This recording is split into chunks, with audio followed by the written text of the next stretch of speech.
So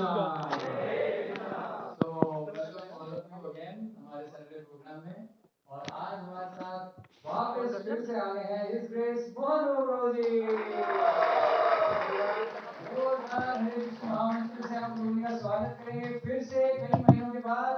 हरे कृष्णा कृष्णा कृष्णा कृष्णा हरे हरे हरे राम राम राम हरे हरे।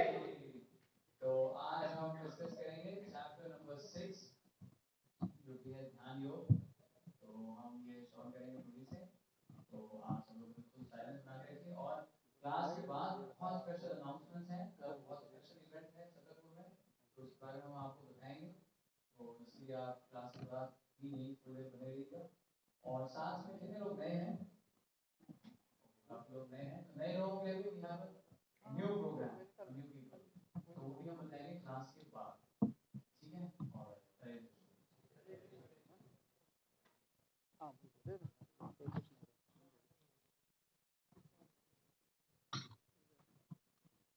हरे कृष्ण जय राधा माधव कुंज बिहारी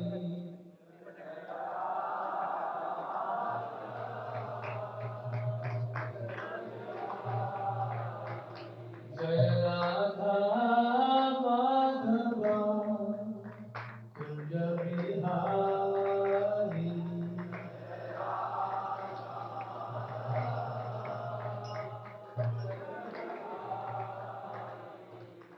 गोपी जन वल्लभ गिरवरधारी गोपी जन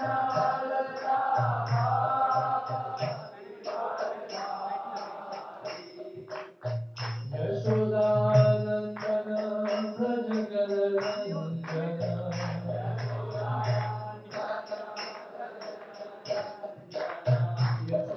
यशोदानंदन व्रज गणरंजन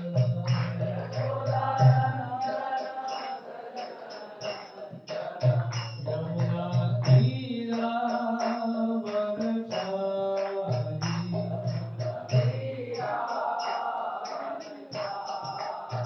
यमुना तीरावनचारी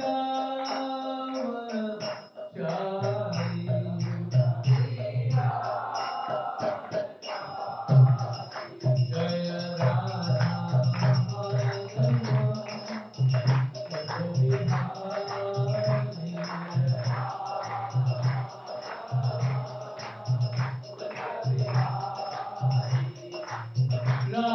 माधव बिहारी राधा पार्वती राधा पार्वती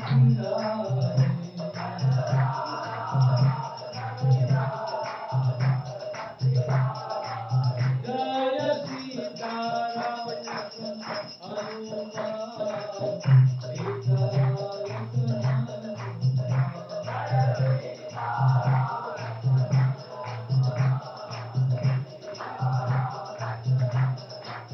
जय गौरनिताय गौरनिताय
ज्ञानाञ्जनशलाकया चक्षुरुन्मिलितं येन तस्मै श्रीगुरवे नमः।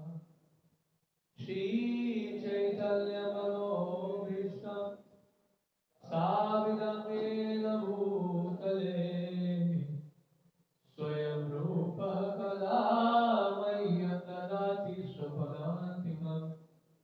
जय श्री कृष्ण चैतन्य प्रभु नित्यानंद श्री अद्वैत गदाधर शिवासादि गौरभक्तवृंद। हरे कृष्णा कृष्णा कृष्णा हरे हरे, हरे राम राम राम हरे हरे।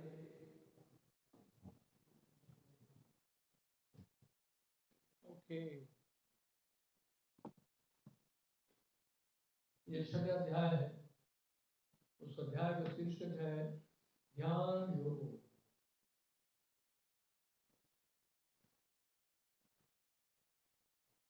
ओम अज्ञानतिमिरन्धस्य ज्ञानाञ्जनशलाकया चक्षुरुन्मिलितं येन तस्मै श्रीगुरवे नमः।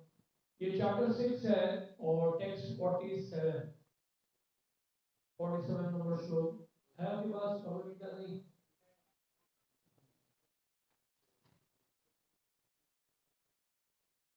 इसमें लास्ट वर्ड है चैप्टर का, वो श्लोक लोग ले रहे हैं और एक बहुत ही इंपॉर्टेंट वर्ड्स है। इस पूरे अध्याय का एसेंस है या कंक्लूजन है इस चैप्टर का टेक्स्ट 47।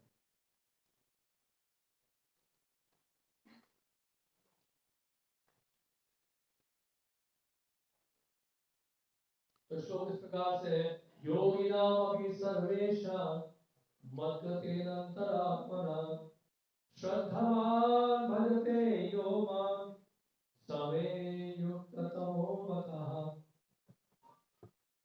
और समस्त योगियों में से जो योगी अत्यंत श्रद्धा पूर्वक मेरे प्राण है, अपने अंतःकरण में मेरे विषय में सोचता है और मेरी दिव्य प्रेमा भक्ति करता है, वह योग में मुझसे परम अंतरंग रूप में युक्त रहता है और सबों में सर्वोच्च है। यही मेरा। तो इस अध्याय का शीर्षक है ध्यान योग। और ध्यान योग का जो अध्याय है उसका निष्कर्ष भगवान दे रहे हैं। भगवद गीता को योग शास्त्र भी कहा गया है। योग का मतलब होता है कनेक्ट करना, अपने आप को कनेक्ट करना किसके साथ? भगवान के साथ। नहीं, एक होता है कर्म योग। कर्म योग का मतलब कर्म किया उसके बाद अपने आप को भगवान से कनेक्ट किया। कैसे? भगवान के लिए कर्म करना या अपने कर्मों का फल भगवान को अर्पित करना, इस तरह से कनेक्शन होता है कर्म योग में। और ज्ञान योग में क्या है? ज्ञान योग में ये समझना कि मैं शरीर नहीं हूँ, आत्मा हूँ। तो आत्मा है तो व्हाट नेक्स्ट? ये जानना कि आत्मा भगवान की अंश है, राइट? अब आत्मा और भगवान की अंश है तो क्या करना होगा? उनकी सेवा करनी होगी, क्योंकि पार्ट का कंप्लीटनेस क्या है? वो होल की सेवा है। किसी भी पार्ट का कंप्लीटनेस क्या है? आपके फोन में, एंड्रॉइड फोन में कई पार्ट्स हैं, उसमें उस पार्ट का कंप्लीटनेस क्या है कि अगर फोन से कनेक्टेड रहे। इसी तरह से आत्मा की जो पूर्णता क्या है, वो क्या है? भगवान से कनेक्टेड रहना। कैसे कनेक्टेड रहेंगे? सेवा के द्वारा। तो इस तरह से ज्ञान योग भी अंततः उद्देश्य होता है कि उसको भी भगवान से कनेक्ट करना होता है। और अब ध्यान योग का अध्याय है। ध्यान योग को लेके, ध्यान को लेके बहुत सारी धारणा है, बहुत सारे कंफ्यूजन है। मेरे पास एक प्रेजेंटेशन है यहाँ पर, और प्रेजेंटेशन में आपको दिखा रहा हूँ और उसमें और ज़्यादा क्लियर हो जाएगा।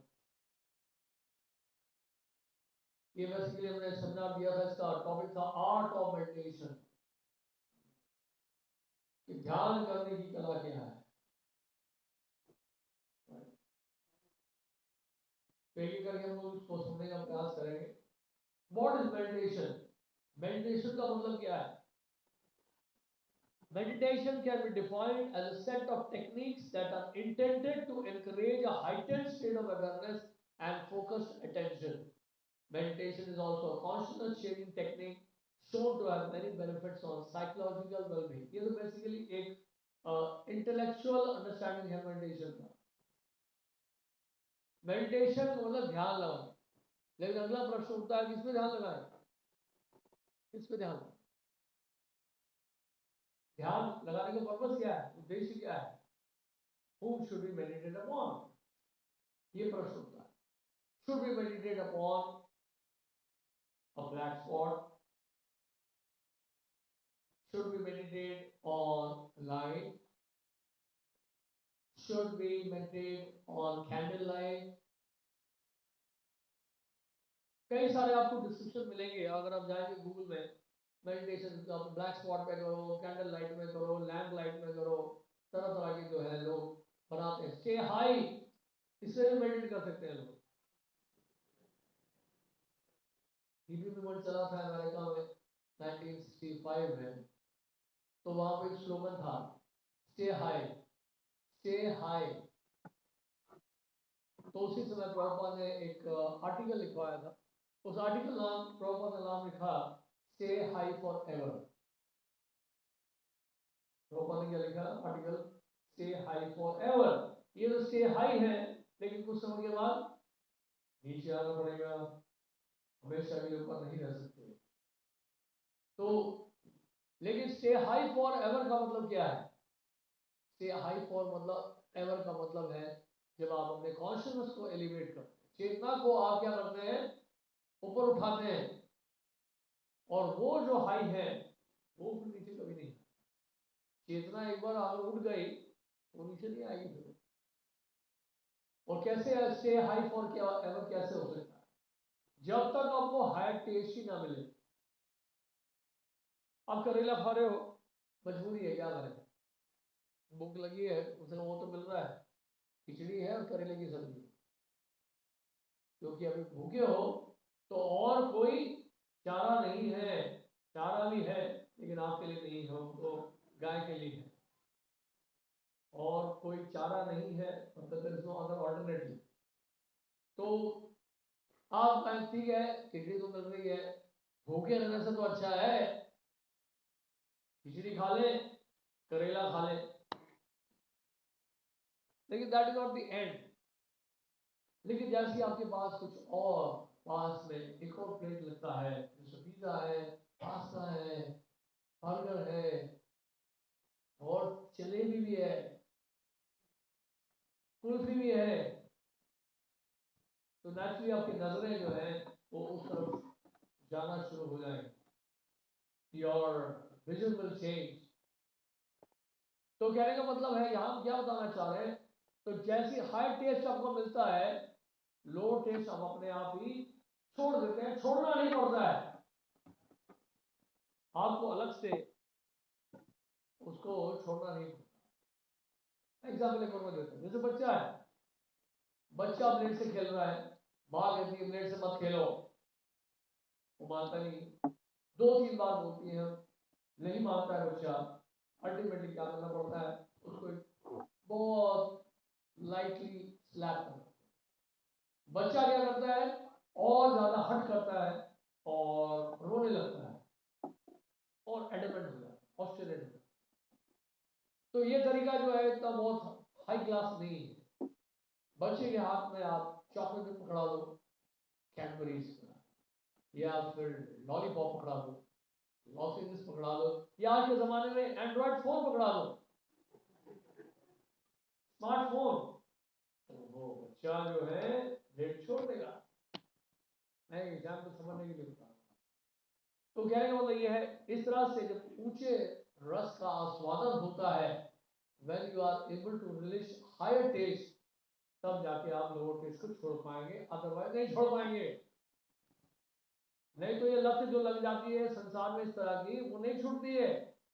इसके लिए बहुत सारे गवर्नमेंट ने हॉस्पिटल्स खोले, रिहैबिलिटेशन ड्रग एडिक्शन सेंटर्स, या फिर preventive drug de addiction centres. नहीं तो गवर्नमेंट इंकरेज कर रही है कि ऐसे सेंटर्स खोले जाएं, लेकिन ये सब सोल्यूशन परमानेंट नहीं है। रीजन क्या है, जब तक वो आपके साथ है उस जगह पे, वो तब तक फोर्सफुली फॉलो कर लेगा, लेकिन जैसे ही वो आजाद पंछी हो जाएगा फिर से वो शुरू कर देगा।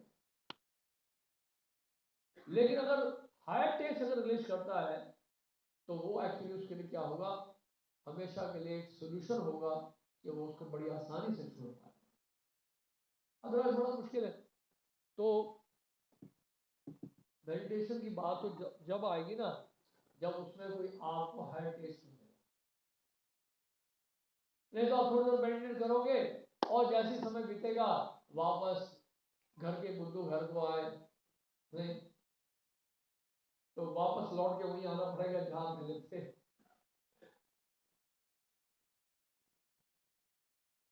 तो इस तरह से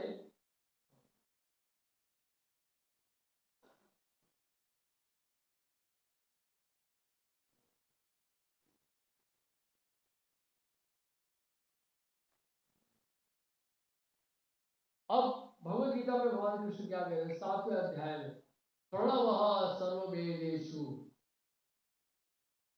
ओम का उच्चारण, ओम का उच्चारण, ओम का उच्चारण जो है वो बताया गया शास्त्रों में, ओमकार जिसको चैंटिंग ऑफ द वैदिक मंत्र, जितने भी वैदिक मंत्र हमारे शास्त्रों में उसकी शुरुआत ओम से ही हुई। वैदिक मंत्र जितने भी है ना उसकी शुरुआत ओम से होती है। और गीता में भगवान कह रहे हैं I am the syllable Om in the Vedic mantra. अब ओम बेसिकली देखने में तो लगता बड़ा इम्पर्सनल, ओम का अर्थ क्या हुआ, लेकिन ओम एक्चुअली रिफर्स टू कृष्णा। इसे 3 लेटर्स है ओम में, आ है और औ है और अम है।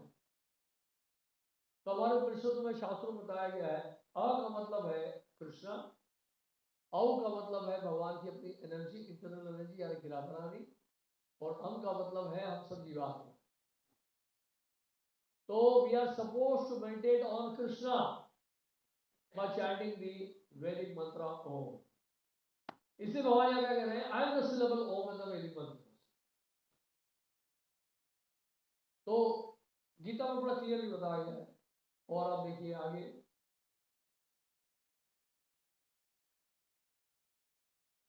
One should meditate upon me, 6 chapter चल रहा है, 6वां अध्याय है।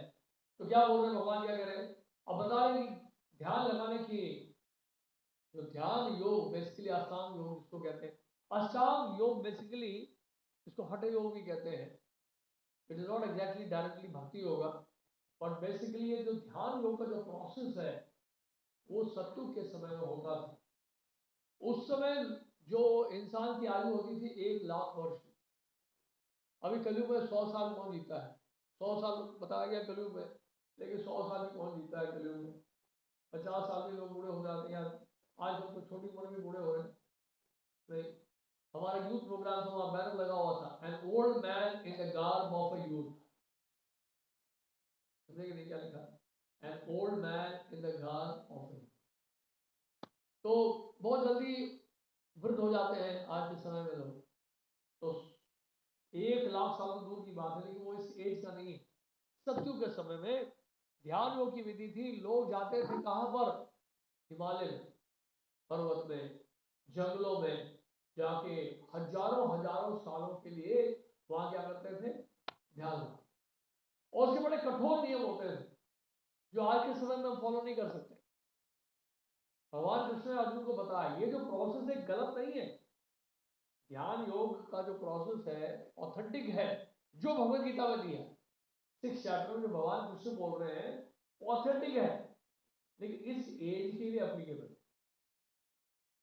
फॉर एग्जाम्पल जो आप मेडिसिन खा सकते हैं बच्चा नहीं खा सकता, तो बच्चे की उम्र कम है उसके लिए अप्लीकेबल नहीं है, वो दवाई आपके लिए अप्लीकेबल नहीं। एक व्यक्ति के लिए अगर भोजन है कुछ तो दूसरे व्यक्ति के लिए हो सकता है जहर हो। आपके लिए मीठा बड़ा अच्छा है, आप ढेर सारी जलेबियां खाएंगे, कुल्फी खाएंगे, सब खाएंगे, रबड़ी मलाई पिस्ता खाएंगे, लेकिन डायबिटिक पेशेंट होगा वो तो बोलेगा भाई मीठा नहीं, मेरे लिए जहर है। तो आपके लिए जो अच्छा है दूसरे के लिए जहर है, वो खाएगा ही नहीं। तो इस तरह से क्या है, ध्यान योग का प्रोसेस जो था वो क्या था, सत्युग के लिए था, कलयुग में प्रोसेस नहीं है। कलयुग में क्योंकि हमारे पास इतनी उम्र नहीं है। और यहाँ पे क्या बताया देखिए, ध्यान योग की जो विधि है बताइए भगवान कृष्ण ने, क्या बता रहे? One should hold one's body, neck and head erect in a straight line and stare steadily at the tip of the nose. आंखें पूरी बंद नहीं करनी है, आधी आंखें खुली होनी चाहिए। कई लोग आंखें बंद करते हैं और उसके बाद सो जाते हैं और खराटों की आवाज आती है, लगे नहाने गए थे ध्यान और सो रहे। प्रभुपाद जी कहते हैं न्यूयॉर्क में जब गया बहुत सारी योगा सोसाइटी में देखी तो उसमें क्या लोग खराटे मार रहे हैं, आंखें बंद करके सो रहे हैं, बोले हम योगा कर रहे हैं, ध्यान लगा। तो क्या करना है इसमें? One should hold one's body, neck and head erect in straight line. सीधे बैठने की आदत है हमें, सीधे बिल्कुल सीधे रखिए। खास सब यंग लोग हैं, you young people, you not old. वृद्ध लोग ऐसे बैठते, यंग लोग ऐसे, सीधी होनी चाहिए। नहीं तो अगर आप आदत नहीं डालेंगे, गलत आदत अभी से डाल लेंगे, झुके रहेंगे, तो जैसे जैसे उम्र बढ़ेगी ना तो और झुक जाएंगे शरीर। शरीर तो जैसा जैसा ढालोगे वैसे ढल जाएगा ही।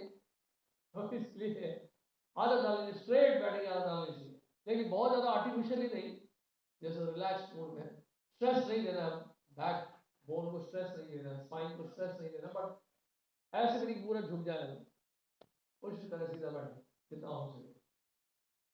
और we have to what? Stare steadily at the tip of the nose, नाक के अग्रभाग में।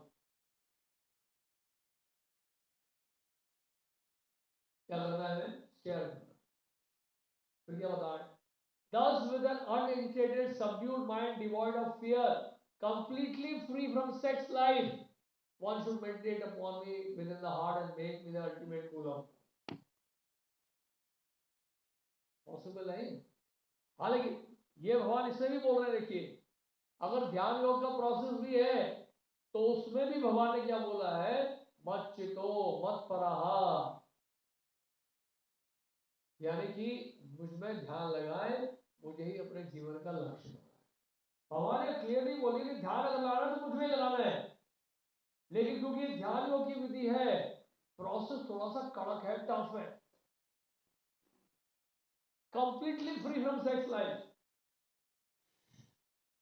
सेलिबेसी, स्ट्रिक्ट सेलिबेसी, ध्यान योग का प्रोसेस बहुत कड़क। तो इसमें क्या है? बेसिकली अलग अलग स्टेप्स हैं, यम, नियम, आसन, प्राणायाम, प्रत्याहार, और उसके बाद ध्यान, धारणा, समाधि। 8 स्टेप्स हैं इसमें ध्यान योग में। और यम नियम का मतलब होता है शुरुआत का जो है डूज एंड डोंट्स, क्या करना चाहिए क्या नहीं करना चाहिए। और आसन, आसन होना चाहिए जहां पे बैठ रहे हैं आसन, वो आसन ना ऊंचा होना चाहिए ना बहुत नीचे होना चाहिए। और ऐसे बैठने से क्या होगा? आप ध्यान लगा पाए। और इस प्रकार नाक के अग्रभाग में ध्यान लगाते हुए भगवान क्या करें? मुझ में ध्यान लगाओ।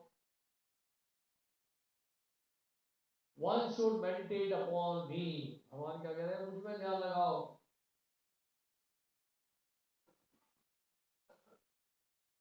मंत्र का मतलब क्या होता है? जब उससे हरे कृष्ण महामंत्र है तो मंत्र, मन और त्र, 2 शब्द है। मन का मतलब माइंड और त्र का मतलब डिलीवर। किससे डिलीवर करेंगे? अपने आप को चिंताओं से, भय से, एंजाइटी, फियर। तो ये सब जो विकार है, मन के विकार है, इससे छुटकारा दिलाता है क्या? मंत्र। इसे हम बोलते हैं, आप सब जब करिए हरे कृष्ण महामंत्र। तो ये क्या करेगा?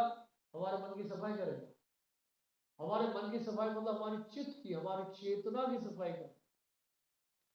जैसे फॉर एग्जाम्पल आपका कपड़ा बहुत गंदा है, उसको साफ करने के लिए क्या चाहिए? आपको पाउडर चाहिए, वॉशिंग पाउडर या साबुन चाहिए साफ करने के लिए, तो उससे तो कपड़ा साफ हो जाएगा। लेकिन मन जो है साबुन से साफ नहीं होता। भले आपने नहा लिया हो, सुबह सुबह उठकर नहा लिया हो, बड़े अच्छे से नहा लिया हो, लेकिन फिर भी मन गंदा है। बाहर से तो सफाई हो गई, लेकिन अंदर हृदय के अंतःकरण में बड़ी गंदगी लगी। मन में क्या क्या गंदगी है? काम है, क्रोध है, लोभ है, मन है, आश्चर्य है। ये हमारे असली शत्रु हैं। हम सोचते ये मेरा शत्रु है, he is my enemy, he is my friend, he is my enemy, ये मेरा शत्रु है। लेकिन देखा जाए कोई किसी का शत्रु नहीं है, हम खुद ही अपने आप के लिए शत्रु हैं, क्योंकि हमारे मन में 6 प्रकार के शत्रु वास कर रहे हैं। ये 6 प्रकार के शत्रुओं का जब दमन हो जाएगा तो वहां देखेंगे संसार में हर व्यक्ति आपको अपना मित्र लगेगा, कोई शत्रु लगेगा ही नहीं। और तब जाके विश्व भाईचारा की बात कर सकते हैं वो। नहीं तो बोलते रहे हिंदी चीनी भाई भाई, वो कभी भाई भाई बन नहीं सकते हैं। क्यों? क्योंकि दोनों के पिता अलग अलग हैं। इसलिए स्लोगन ही बिल्कुल गलत है जो था पहले 1962 में स्लोगन चल रहा था हिंदी चीनी भाई भाई। तुम्हारे प्रभुपाद जी ने कहा कि दोनों के पिता अलग है, भाई भाई नहीं हो सकते। तो इसलिए जो चेतना है उसको हमें जो है क्या करना है, उसकी सफाई करना है। तो बेसिकली हमारे शरीर में 2 चीजें हैं, 2 प्रकार के शरीर हैं, एक है हार्डवेयर और एक है सॉफ्टवेयर। आज की भाषा में समझा रहा है, एक होता है हार्डवेयर, एक सॉफ्टवेयर। हार्डवेयर जो दिखाई दे रहा है एक दूसरे को देख पा रहे हैं, हार्डवेयर है। और सॉफ्टवेयर क्या है? मन बुद्धि और अहंकार, वो हमारा सॉफ्टवेयर है। और बेसिकली अगर ये मन की सफाई हो गई या फिर और ज्यादा सटल चेतना की सफाई होगी। चेतना किसे आ रही है? आत्मा से। वो चेतना क्या है? दूषित है। दूषित चेतना का मतलब क्या है? जैसे बरसात के दिनों में बरसात का पानी, रेन वाटर, रेन जब होता है बरसात होती है तो जमीन पर पानी जब गिरता है, पानी जमीन पर गिरने से पहले, पृथ्वी को छूने से पहले वो जो बरसात का पानी बहुत शुद्ध होता है। और ये कहा जाता है कि रेन वाटर सबसे प्योर होता है। रेन वाटर सबसे प्योर माना जाता है अंटिल व्हेन, जब तक वो ये धरती को ना छूए। जैसे ही पृथ्वी को छुएगा मिक्स हो जाएगा मिट्टी से, वो गंदा हो। लेकिन ओरिजिनली पानी क्या था? वो प्योर था। इसी तरह से सोल भी प्योर है, लेकिन माया जगत के संपर्क में आने के कारण वो क्या होता है? कंटामिनेशन। और कंटामिनेशन है क्या वास्तव में? कंटामिनेशन ये है कि हम सब भगवान से अलग होना चाहते हैं, ये हमारी दूषित चेतना है। तो साफ मन का मतलब है, चेतना को शुद्ध करने का मतलब ये है कि हम अपने अस्तित्व को समझें और ये रियलाइज करें कि वास्तव में मेरा जो शाश्वत संबंध है वो तो भगवान से। और वो तभी अनुभव होगा कब? जब मन की अच्छी से सफाई होगी। तो गंदे स्थान में भगवान नहीं बैठते, उसलिए इस मन को साफ करना पड़ता है। तो साफ करने के लिए क्या? ये मंत्र है। और इस मंत्र के द्वारा क्या करना पड़ता है? हमें भगवान को ध्यान लगाना। इसलिए क्या बताया हमें? मंत्र, मेडिटेशन। तो ये सब बेनिफिट्स है मंत्रा के। स्ट्रेस रिड्यूस करता है, anxiety, depressive symptoms, attention improve होता है हमारा, पॉजिटिव और ज्यादा मूड हमारा एनहांस होता है। आपका कॉन्सेंट्रेशन पावर बढ़ जाएगा, इंटेलिजेंस आपका शार्प हो जाएगा, आपकी चेतना शुद्ध हो जाएगी। और जो आज 10 घंटे में करते थे 5 घंटे में करने लगे। तो फोकस रहेगा ना, अटेंशन, तो काम जल्दी होगा। जब अटेंशन फोकस रहता है तो काम जल्दी होता है। लेकिन आपने बहुत सारे चैनल्स खोलने हैं, साथ में पढ़ना भी है, वो पॉसिबल नहीं। तो इसलिए इसके लिए बेनिफिट्स है मंत्रा के। तो इस तरह से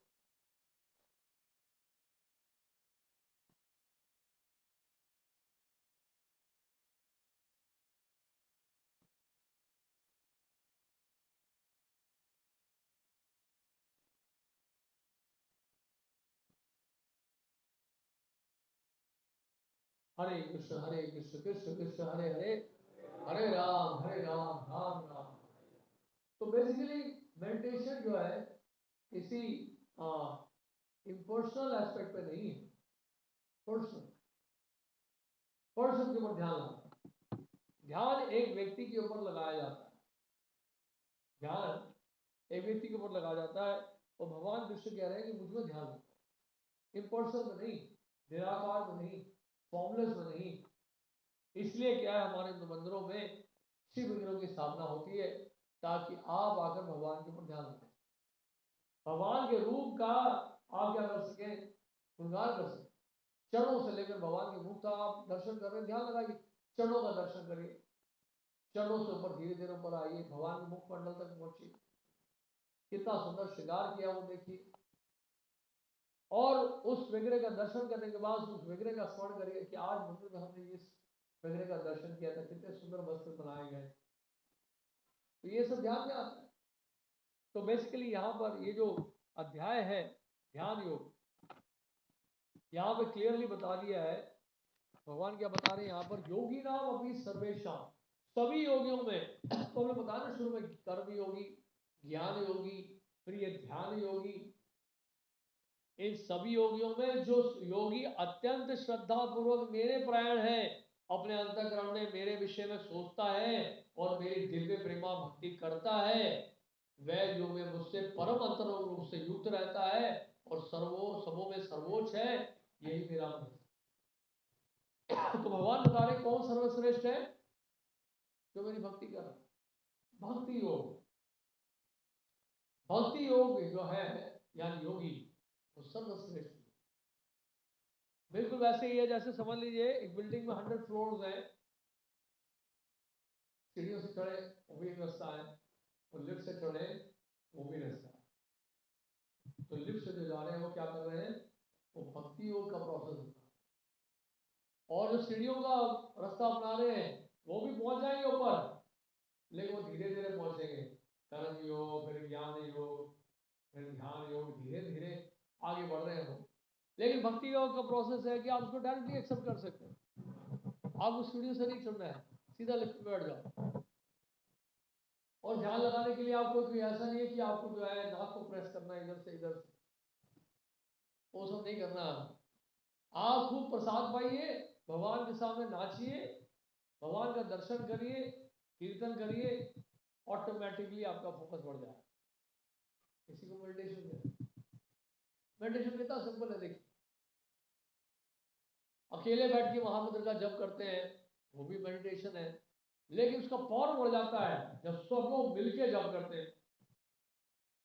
अगर आप सब मिलके जप करें एक साथ, कितना पावर बढ़ जाए, नहीं?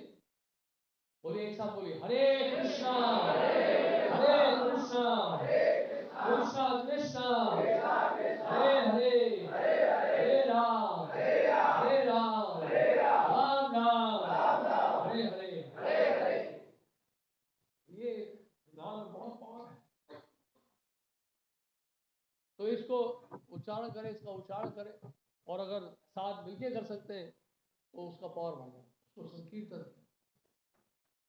तो इसमें देखिए कुछ और बातें बड़ी अच्छी अच्छी बात बताई गई हैं। ये है 6 चैप्टर का लास्ट वर्स है, योगी नाम अपनी सर्वेशा मद्गत्यनंतरात्मना श्रद्धावान यो भजते माम समय युक्तम तमो मतः।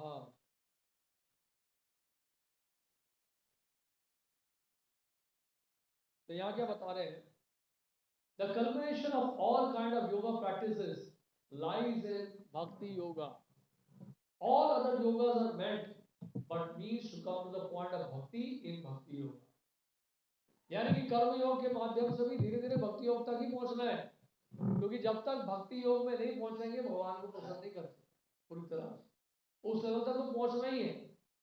लेकिन कुछ लोग डायरेक्टली उसको नहीं एक्सेप्ट कर पाते प्रोसेस को, तो कर्म योग की विधि से, जैसे हमारे कई लाइफ एफर्ट्स हैं, और लाइफ एफर्ट्स हैं वो बोलते हैं हमारे समय नहीं मंदिर आने। कई लोग ऐसे हैं जो टेम्पल आने का समय नहीं होता, बिजनेस में लगे हैं, बहुत टाइट शेड्यूल है, सुबह जा रहे हैं रात को वापस आ रहे हैं, चलो ठीक है सर हम तो मंदिर आ नहीं सकते, आपके मेंबर बन जाए, थोड़ा कंट्रीब्यूट कर लेते हैं, यानी अपने रिजल्ट्स को ऑफर कर लेते हैं। तो इस तरह से उनका कर्म योग का प्रोसेस शुरू हो जाता है। भगवान गीता में कह रहे हैं ना, यद करोषि यद अश्नासी यद जोहोषि ददासी यद तपस्या से कौन त्या तत्पुरुषामर्पणम, आप जो भी कुछ करें, जो भी दान दें, जो भी तपस्या करें, जो भी कुछ खाएं, भगवान ने कहते हैं कि मुझे अर्पित करके उसको स्वीकार, ये कर्म योग में है। तो इस तरह से क्योंकि हर व्यक्ति डायरेक्टली नहीं एक्सेप्ट कर पाता है भक्ति योग के प्रोसेस को, तो भगवान ने और भी रास्ते बताए हैं कर्म योग, लेकिन अल्टीमेटली कर्म योगी अगर अच्छे से फॉलो करेगा वो भी धीरे धीरे भक्ति योग के प्लेटफॉर्म पहुंचेगा। तो इस तरह से कर्म योग है। और उसके बाद ज्ञान योग है। तो ज्ञान योग के प्रोसेस में क्या है, जैसे मैंने पहले ही बताया था आपको, ज्ञान योग के प्रोसेस में बताया था किस तरह से व्यक्ति समझता है धीरे धीरे मैं शरीर नहीं हूँ, आत्मा हूँ, और उसके बाद आगे समझना चाहता है तो भक्त के माध्यम से समझ पाता है। यहाँ तक तो समझ गया चलो स्पेकुलेशन से कि मैं शरीर नहीं हूँ, आत्मा हूँ, लेकिन अगर इससे आगे बढ़ना है, भगवान तक पहुंचना है, तो उसमें तो फिर क्या है, भक्त की आवश्यकता पड़ेगी, गुरु की आवश्यकता पड़ेगी, जो आपको बताएंगे कि वास्तव में केवल आत्मा ही सोच के खुश मत हो जाओ, गाड़ी न्यूट्रल में कर लिया वो क्या है, पर्याप्त नहीं है, गाड़ी को फर्स्ट गियर में डालना पड़ेगा, तब तो गाड़ी आगे चलेगी। अब बड़े खुश हो रहे हो कि गाड़ी मैंने स्टार्ट कर दी है, न्यूट्रल में लगा दिया, व्हाट नेक्स्ट। तो ज्ञान योग बिल्कुल वैसे ही है। ज्ञान योग कैसे है कि आपने गाड़ी स्टार्ट कर दी लेकिन गाड़ी अभी भी न्यूट्रल में, गाड़ी को आगे बढ़ाना है फर्स्ट गियर से, वो तब होगा जब आपको एक भक्त का संग मिलेगा।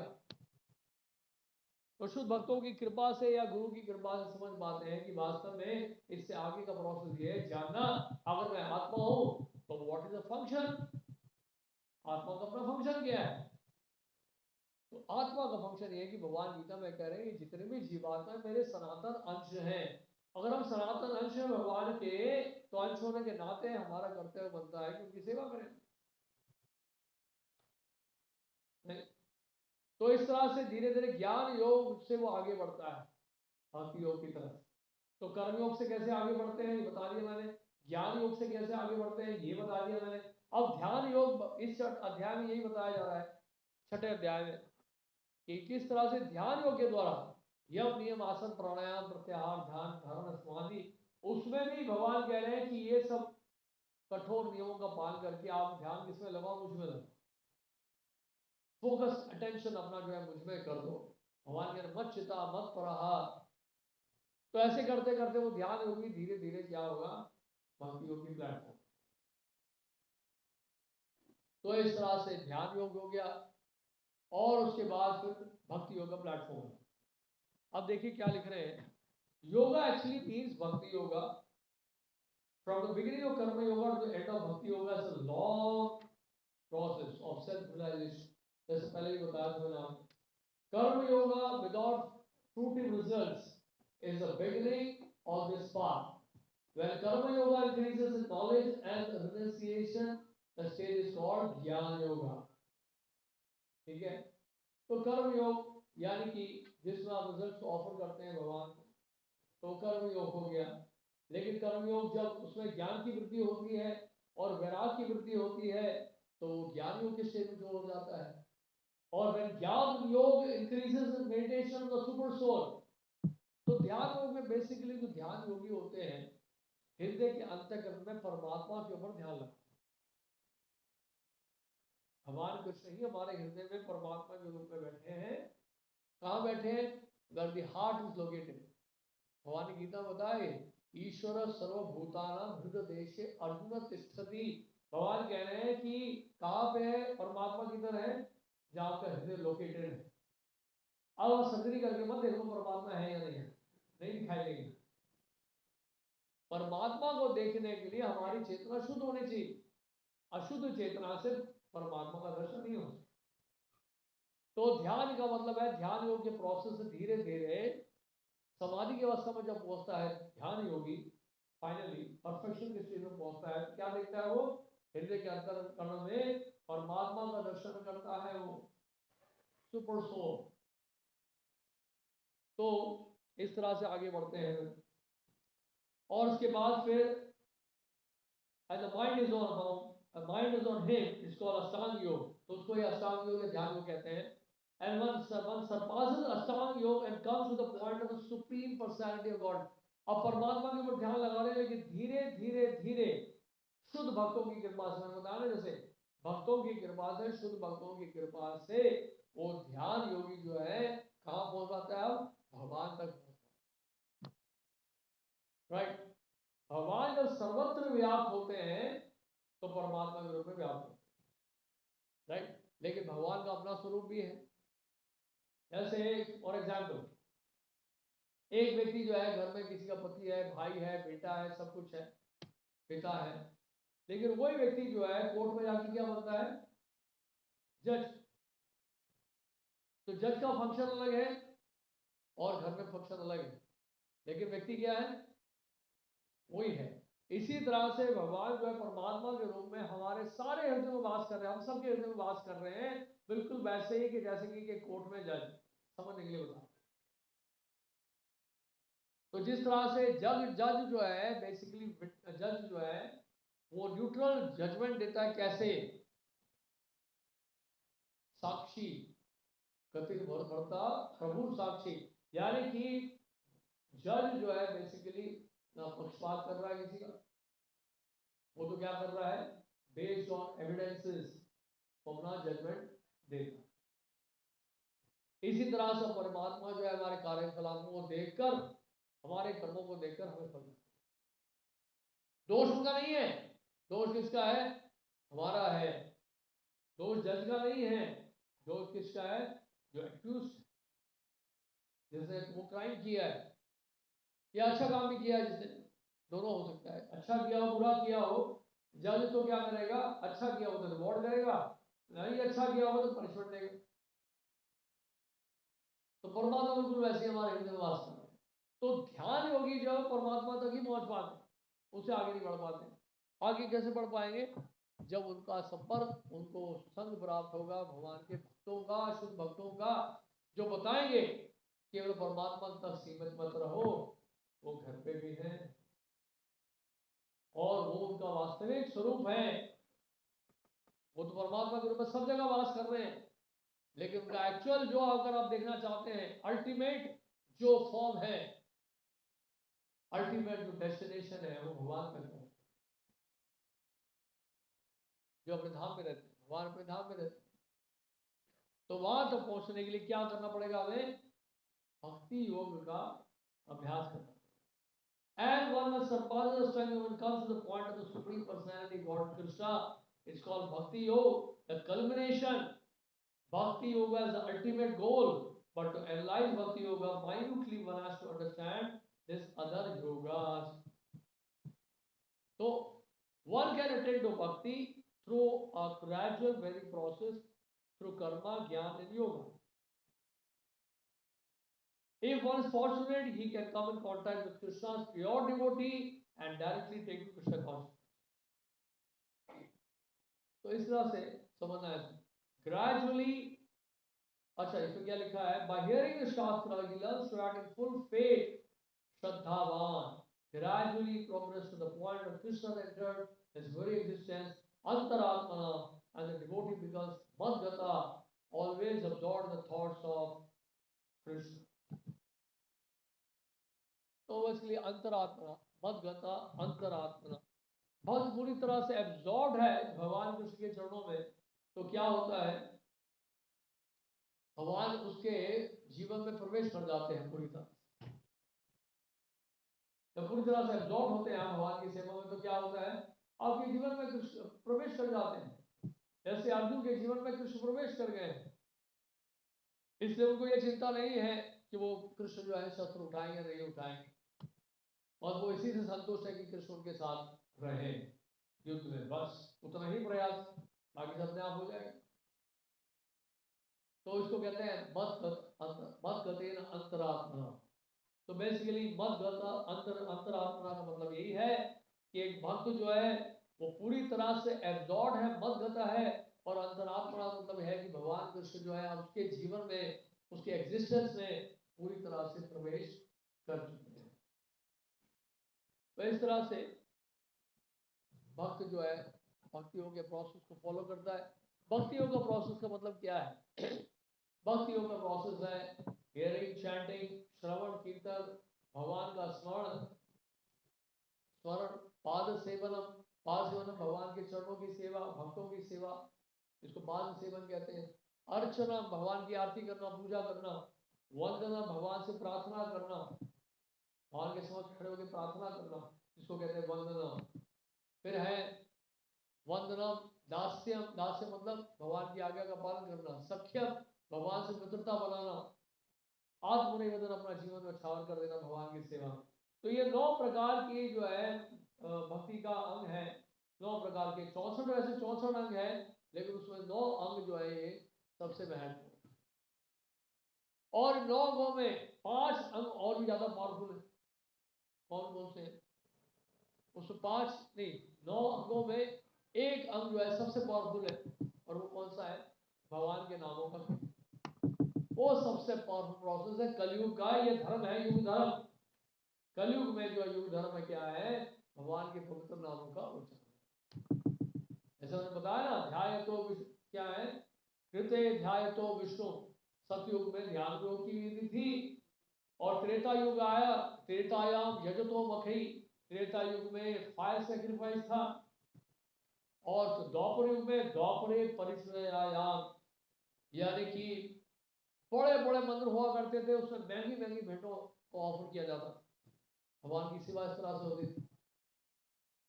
तो उसको द्वापर युग में समय। और कलयुग में कलो तल हरि कीर्तना। कलयुग में हरि कीर्तन के द्वारा आप भगवान को प्रसन्न करें। भगवान को प्रसन्न करने का कलयुग में सबसे आसान तरीका है। क्यों आसान तरीका है बताइए? पता है क्यों? क्योंकि हालात जो है वो क्या है? सरल नहीं। इसलिए सतयुग में हालात बहुत सरल थे, वातावरण बहुत सरल था, सब कुछ अनुकूल था, इसलिए जो प्रोसेस था वो टफ। अब कलयुग में क्या है? हमारी आयु कम है, बल कम है, हम लोग सीधे बैठ नहीं पाते हैं, कई बार मुंह से आवाज ही निकलती नहीं, बहुत ही जल्दी जल्दी हम बीमार पड़ जाते हैं, शारीरिक क्षमताएं कम हो गई हैं। और ऐसे में आपको बोले जी 60,000 साल जाके तपस्या करो हिमालय में, यहाँ एक माला तो हो नहीं पा रही है, मुझसे हरिनाम एक बार भी निकल नहीं पा रहा है, हिमालय कहाँ जाएंगे? तो प्रोसेस को बड़ा आसान कर दिया गया कलयुग, और इतना आसान कर दिया गया है कि इस प्रोसेस को फॉलो करने के लिए आपको ऐसा नहीं कि कोई कठोर नियम पालन कर रहे हैं। इन द सेंस आप जा रहे हैं, अपने घर जा रहे हैं, गाड़ी में बैठ के जब करते थे, साथ से चैटिंग करते जाओ, कोई दिक्कत नहीं। या कुर्सी में बैठे, यहाँ बैठ के जब कर सकते हो। बहुत ज़्यादा थके हो तो बस सोफे में बैठ जाओ आराम से, पीछे तकिया भी रख लो, कोई दिक्कत नहीं, आराम से बैठ के माला करते हो, कोई टेंशन नहीं। अब बहुत गर्मी लग रही है, एकादशी जैसे हुई थी हमारी निर्जल एकादशी, कई भक्तों ने रखी यहाँ, बिना पानी के रखते हैं कई लोग। अब इतनी गर्मी पड़ती है, इस साल तो पता नहीं बारिश बारिश ज़्यादा हो गई, नहीं तो जब वास्तव में जब निर्जल एकादशी होती थी पहले, और गर्मी होती है 40 डिग्री 45 डिग्री, उसमें तो वैसे सूख जाता है, और पानी ना पिए तो और बुरी हालत। तो लोग क्या करें? कोई दिक्कत नहीं है, आपके घर में एसी चला के बैठ जाओ, तो गर्मी कम हो जाएगी अपने आप। या ऐसा करो, पहाड़ों में चले जाओ, वहां जाके जब करो। तो कितना मतलब, देखिए कहने का मतलब है कोई बहुत ज्यादा हार्ड एंड फास्ट रूल ये नहीं कि आपको आग के सामने खड़ा होना है, या दिसंबर के महीने में जो है ठंडे पानी में जाके खड़ा होना है, वो सब नहीं करना। बड़ा आसान सा प्रोसेस है, जहां कहीं भी हो, जिस परिस्थिति में हो, ऑफिस जा रहे हो, घर जा रहे हो, घर में बैठे हो, जब करो। एक हमारे गुरु भाई थे, वो एक डेवलपमेंट ऑफिसर थे इसमें नेशनल इंश्योरेंस कंपनी में। वो क्या करते थे, घर में ऑफिस में है वो प्रोग्राम करते थे, ऑफिस में लेक्चर और कीर्तन किया करते, लेकिन ऑफिस आवर्स से पहले हफ्ते में 1 दिन 2 दिन किया करते थे, और पूरा तिलक लगा के जाते थे ऑफिस में। वहाँ के जो ब्रांच मैनेजर थे उन्होंने ऑब्जेक्शन उठाया, किसी ने कंप्लेन कर दिया कि ये लोग ऑफिस में करते हैं, इस कीर्तन वीर्तन सत्संग वगैरह करते रहते। तो उन्होंने कहा कि ये तो ऑब्जेक्शन आया, आपके लिए कंप्लेंट आई है, आप यहाँ पे ऑफिस में सब कर रहे हैं। उन्होंने कहा सर ऐसा है, ऑफिस आवर्स में तो मैंने आज तक किया नहीं, अगर कोई कहे कि मैंने ऑफिस आवर्स में किया है तो आप बताइए। तो उन्होंने चेक किया, नहीं ऑफिस आवर्स में तो नहीं कर रहे हैं, ऑफिस आवर्स से पहले कर रहे हैं। तो पहले कर रहे हैं भैया, इनका अपना है, कुछ भी करें, पहले करें बाद में करें, हमें इससे क्या मतलब, ऑफिस आवर्स में नहीं होना चाहिए।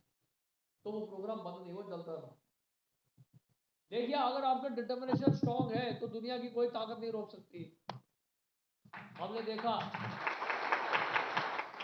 कई मुस्लिम थे हमें, हमें गए थे मीडिया के उसमें, किसी चैनल में प्रोग्राम के लिए गए, एनडीटीवी का था प्रोग्राम, वहाँ मुस्लिम व्यक्ति आया था, और कुछ समय बचा हुआ था तो वो नमाज पढ़ने लगा, पीछे जाके कर्टन के पीछे नमाज पढ़ना शुरू कर दिया, वहीं पे ही ऑफिस के अंदर। और कई बार हमने देखा एयरपोर्ट में बैठे बैठे वहीं पे शुरू हो जाते हैं नमाज। प्लेन के अंदर बैठ जाते हैं नमाज पढ़ना। उनको नमाज पढ़ना है तो पढ़ना ही है, कोई देखे कुछ भी कहे, हंसे हंसे मजाक करे, कोई दिक्कत नहीं है उनको। और टाइम में नमाज पढ़ना है तो पढ़ते हैं, ऐसा डिटर्मिनेशन होना चाहिए हमारे। तो हमें शर्माना नहीं चाहिए कि देख रहे हैं जी लोग क्या कहेंगे, कुछ तो लोग कहेंगे, है कि नहीं? लोग तो कहते ही रहेंगे। एक बार ऐसे ही हुआ था, शुरू के दिनों की बात बताता हूँ मैं आपको। हम लोग शुरू में बस में आया करते थे मंदिर, हमारा टेम्पल गेट के लास्ट में था पहले, एम ब्लॉक। हमें आना होता था शालीमार बाग से। तो शुरू शुरू का बड़ा जोश था, हम लोग बस में आया करते थे, डीटीसी बस में, और बस के अंदर ही कीर्तन करते थे हम। लोग देखते भाई क्या चल रहा है बस के अंदर, यंग लड़के कीर्तन कर रहे हैं, उस समय यंग थे बहुत। तो बस में खूब जोर शोर से कीर्तन होता था, लोग पब्लिक देखती थी क्या चल रहा है बस के अंदर, कीर्तन हो रहा है। तो इस तरह से कीर्तन करते करते पहुंच जाते थे टेम्पल। तो और कई बार ऐसा भी होता था कि माला करते थे हम लोग बैठ के बस के अंदर जब करते थे, तो लोग पूछते थे आपके हाथों में चोट लगी है? ऐसा हाथ में ऐसा क्यों रखा है? कई लोग देख के हंसते थे। तो हम लोग टेबल पहुंचे तो वहां एक हमारे एक सीनियर थे, उनसे पूछा प्रभु जी एक बात बताइए, लोग बहुत देखते हैं, हम बस में आते हैं ना, वो देखते रहते हैं हमारे हाथ को, बोलते हैं कि क्या है, कोई तकलीफ है क्या हाथ में, चोट लग गई आपको? तो पता नहीं लोग क्या सोचते हो। उन्होंने एक बड़ी अच्छी बात बताई। तो वो देखो ना बसों में ये लिखा रहता था, अपना यहाँ लिखा रहता है कि जी तो बस में गए बहुत दिन हो गए, उसमें लिखा रहता था धूम्रपान निषेध है, सिगरेट स्मोकिंग इज प्रोहिबिटेड। और यूपी की बसें तो बड़ी मशहूर है इसके लिए, यूपी रोडवेज की जो बसें होती हैं उसमें बैठे लोग बीड़ी पी रहे होते हैं, आगे से धुआं पीछे से धुआं, बीच में फंस जाते हैं आप। ऊपर लिखा रहता है धूम्रपान निषेध, वो नीचे ही बैठ के बीड़ी पी रहा है। तो उन्होंने कहा मुझे, वो प्रभु जी ने कहा कि प्रभु जी आपने देखा बस में धूम्रपान निषेध होता है और वो बैठ के बीड़ी पी रहा होता है? हमने कहा बहुत सारे केस देखे हम, उनको शर्म नहीं? गवर्नमेंट ने इंस्ट्रक्शन दिया हुआ है सिगरेट मत पियो, बीड़ी मत पियो, फिर भी बैठ के पी रहे हो। नहीं, जब उनको चिंता नहीं कि लोग क्या कहेंगे, तो तुम क्यों चिंता करते हो? ये सोचो अगर तुम जप नहीं करोगे, अगर तुम कीर्तन नहीं करोगे, हरिनाम नहीं लोगे, तो भगवान क्या सोचे?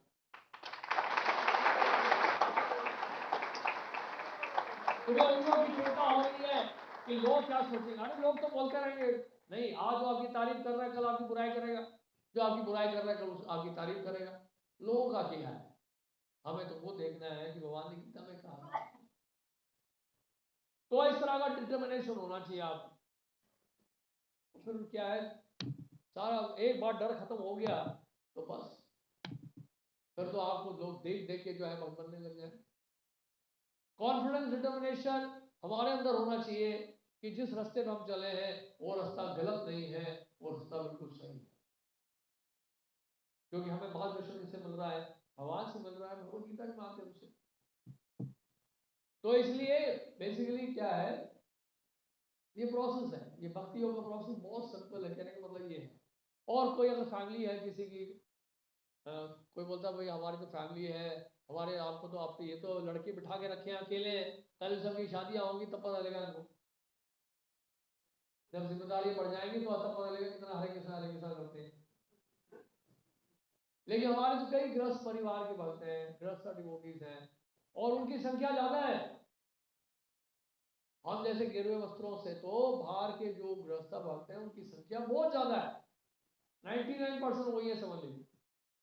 और कितने सारे भक्त बाहर रह रहे हैं, वो जो चैटिंग करते हैं, घर में उन्होंने मंदिर बनाया हुआ है बढ़िया सा, भगवान को भोग लगाते हैं, जो भी बनाते हैं घर में भगवान को भोग लगाते हैं, फैमिली वाले सब मिलकर कीर्तन करते हैं, इवनिंग में जब आते हैं ऑफिस से वापस भगवत गीता के 2 श्लोक पढ़ते हैं, और भक्तों को बुलाते हैं घर में ही प्रोग्राम करते हैं, और वो खुद भी प्रीच करते हैं, प्रचार करते हैं वो लोग जब भी उनको समय मिलता है।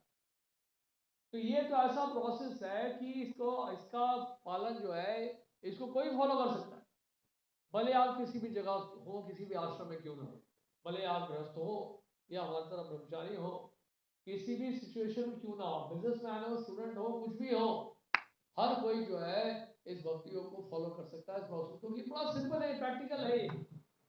जब तो आप कहीं भी कर सकते हो, ऐसा नहीं कि घर में जब नहीं कर सकते आप, कहीं भी किया जा सकता है। तो बेसिकली क्या है कि ये सब देखिए क्या है, where there is a will there is a way. जहाँ चाह है वहाँ राह है, और जहाँ चाह नहीं है और राह होगा भी तो नहीं चल पाओगे आप।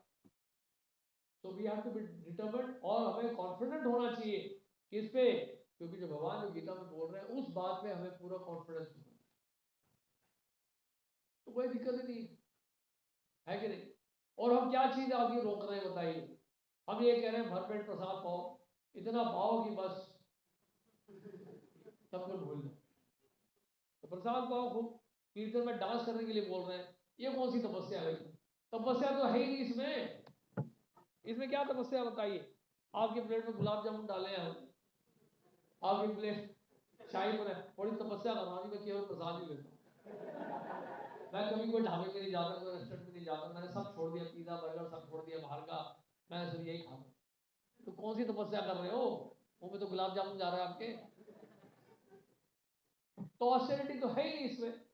और बोलेंगे प्रभु जी कोई एंटरटेनमेंट नहीं है, आओ नाचो हमारे साथ, घंटों घंटों डांस करो, दुनिया को देख रहे हो डांस कर रहे हैं, कोई दिक्कत नहीं। हम लोग रथ यात्रा में जाते हैं, जगन्नाथ की रथ यात्रा, उसमें तो 6 घंटे की रथ यात्रा होती है, कई घंटे डांस करना पड़ता है, कई घंटे कीर्तन करना पड़ता है, 2-2 घंटे 3-3 घंटे, हमारे कई भक्त लोग लगे रहते हैं पूरा 6-6 घंटे जगन्नाथ जी के सामने, बड़ा आनंद आता है। तो कहने का मतलब ये है कि ये प्रोसेस ऐसा है, इसमें तो इस तरह की कोई तपस्या है ही नहीं। और एकादशी में लगता है कि आप टोटल फास्ट नहीं कर सकते हैं, बिल्कुल भूखे नहीं रह सकते, तो आप एकादशी का अलग प्रसाद ले लो, तो वही प्रोविजन है आपके लिए। ऐसे नहीं कह रहे कि आपको जो है भूखे पेट ही रहना है, नहीं रख पाते, टोटल फास्ट नहीं रख पाते हैं, तो आप व्रत वाला प्रसाद ले लो, क्या दिक्कत है? और 15 दिन में एक बार फास्टिंग कर लेंगे तो आपकी हेल्थ के लिए भी अच्छा है, पूरा डिटॉक्सिफाई हो जाएगा। तो हेल्थ बेनिफिट्स भी है उसमें, बहुत सारे बेनिफिट्स हैं। और सबसे बड़ी बात है, इस फास्टिंग के बाद आप खुद एक्सपीरियंस करोगे, आपका मन बहुत शांत है। आप करके देख लो, एकादशी रखो व्रत, अगले दिन देखो ना सुबह आपका मन बिल्कुल शांत है, बिल्कुल शांत हो जाता है, क्योंकि आप प्यूरिफाई होता है ना, आपकी चेतना शुद्ध होती है, जैसे ही चेतना शुद्ध होती है मन शांत। हमारे अशांत मन का सबसे बड़ा कारण है कि हमारी चेतना दूषित। बोलते मेरा माइंड बड़ा डिस्टर्ब है प्रभु जी, मैं फोकस नहीं कर पाता हूँ, मेरा मन भटकता रहता है, कई लोग बोलते हैं, कोई कहता है मैं डिप्रेशन में हूँ, मैं एंजाइटी में हूँ, टेंशन में हूँ। इस सब का कारण यही है कि हमारी अशुद्ध चेतना है। जहाँ आपकी चेतना शुद्ध हो जाएगी वह मन अपने आप शांत हो जाएगा, टेंशन ही खत्म होगा। और वो पॉसिबल है इस प्रोसेस के द्वारा, भक्ति वगैरह के प्रोसेस के द्वारा, ये 100% पॉसिबल। हम करके देखिए, जो कर रहे हैं उनसे पूछिए, है कि नहीं? सबसे बढ़िया उनको नींद आती है जब के सर, और जैसे ही जब शुरू करते हैं आंखें बंद होना शुरू, आप देखा एक्सपीरियंस किया है, जैसे ही आप चैंटिंग शुरू करते हैं आपका माइंड रिलैक्स होना शुरू हो जाता है, ऐसा लगता है बहुत ही, ऐसा लगता है कूलिंग इफेक्ट है, मन के ऊपर एक कूलिंग इफेक्ट आता है, और धीरे धीरे आंखें बंद होने लगती हैं, धीरे धीरे आंखें बंद होने लगती हैं, और बहुत ही सूदिंग इफेक्ट पड़ता है माइंड में, और लगता है यार आंखें पूरी बंद हुई। तो ये आपको देखिए, अगर इस तरह से भी देखिए, स्ट्रेस रिलीफ भी आपको दिला रहा है। और देखिए हालांकि वो गोल नहीं है हमारा, वो तो एक बाई प्रोडक्ट है उसका, बाई प्रोडक्ट है उसका।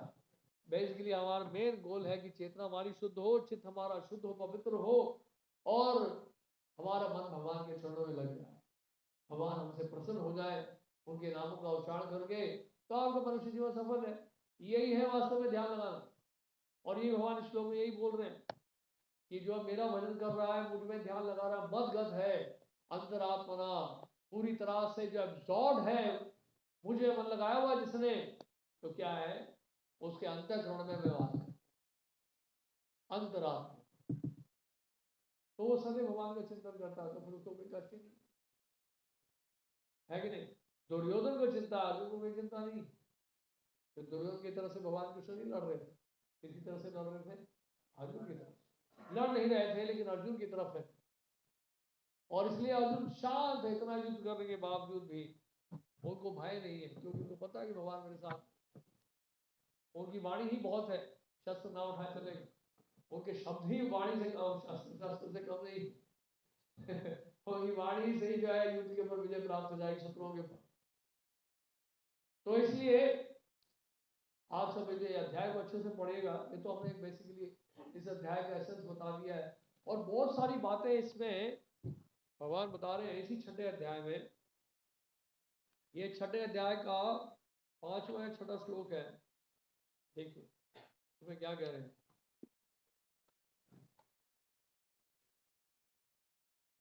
5वां या 6ठा श्लोक है। हाँ, 5 और 6ठा दोनों। मनुष्य को चाहिए कि अपने मन की सहायता से अपना उद्धार करे और अपने को नीचे ना गिरने दे। नीचे ना गिरने देने का मतलब क्या है? कि हमारी चेतना वैसी अशुद्ध है और ज्यादा अशुद्ध मत करी।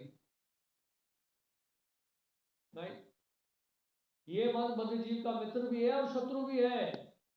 अगर आपने चेतना अपनी शुद्ध बनाए रखी, भगवान के चरणों में लगा कर रखा, तो ये मन आपका मित्र बना।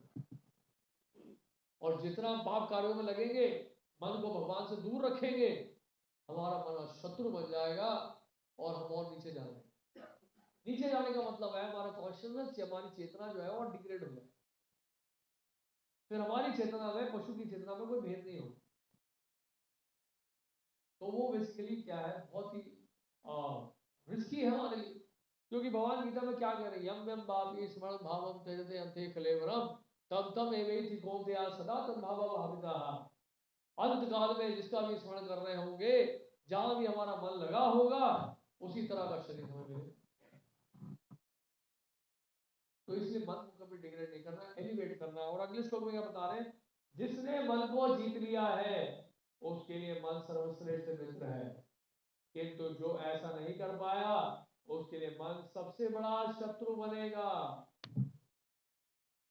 तो मन को जीतना, मन को जीतने का मतलब क्या है? मन को सही दिशा दिखाओ। मन को जीतने का मतलब क्या है? मन को सही दिशा दिखाना। हम मन को सही दिशा दिखाएंगे, कैसे दिखाएंगे?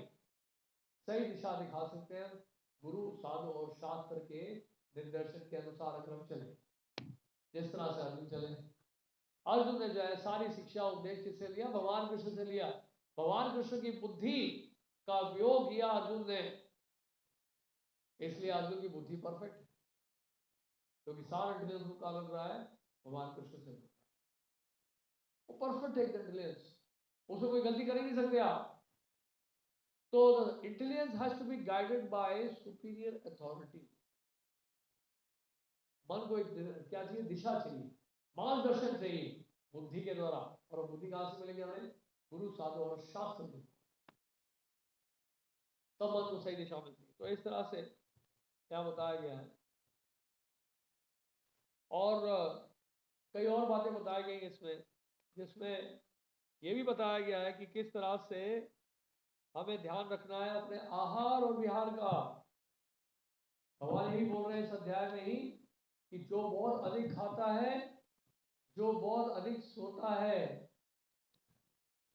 जो बहुत कम खाता है और बहुत कम सोता है, दोनों ही योगी नहीं होते। यानी कि भगवान गीता में बता रहे हैं कि किस तरह से अपने जीवन में हमें रेगुलेशन लेके आना, रेगुलेटेड लाइफ। बहुत अधिक खाएंगे तो जब नहीं होगा, बहुत कम खाएंगे तो जब के समय प्रसाद की चिंता करें। भूख लग गई है, कुछ खा ले, हरे कृष्ण। तो बंदर चूहे दौड़ रहे हैं और जब तो कर रहे हो, लेकिन बार बार ध्यान है कि नहीं। तो एक व्यक्ति, एक भक्त था, उसने मीठे से उपवास रखा हुआ था कार्तिक के महीने में। तो कार्तिक के महीने में, अक्टूबर नवंबर में कार्तिक का महीना आता ना, तो उसने कहा कि पूरे महीने जो है मीठा नहीं खाओ, नो स्वीट्स। बड़ा मुश्किल ही व्रत ले, सब कुछ छूट जाता है, मीठा छोड़ना बड़ा मुश्किल होता है। तो पूरे महीने मीठा नहीं खाओ। और जब हम गए गोवर्धन गए, राधा कुंड गए, तो वहाँ जलेबी की दुकान थी, जलेबी लड्डू पेड़ा सब मिलता है, मिठाइयों में। वो बार बार उसकी नजर जा रही है वहाँ, ना चाहने पर भी। उसने कहा प्रभु जी एक बात बताओ, मैंने मीठे से तो फास्टिंग किया, लेकिन मैंने जब दुकान देखी, मैंने जब के समय कम से कम 5 किलो जलेबी खा ली। मन ही मन में मैंने 5 किलो जलेबी खा ली। मेरा सारा ध्यान जलेबी में था, मेरा ध्यान जब में था ही नहीं। मैं अंदर ही अंदर बैठ के जलेबी खा। तो कहने का मतलब ये है कि अगर वास्तव में डिटैचमेंट नहीं आया ना तो फिर ध्यान बार बार वहीं जाए। तो इससे अच्छा है क्या करो कि टोटली नेगलेक्ट करने से अच्छा है कि 2 जलेबी खा के चुप रहो, थोड़ा सा संतोष कर लो अपने आप। लेकिन उसमें ये नहीं कि आज ही 5 किलो जलेबी लाओ तो मैं उसी को खा के तभी जो है जब शुरू करूँ। तो कहने का मतलब होता है रेगुलेट करने का तरीका।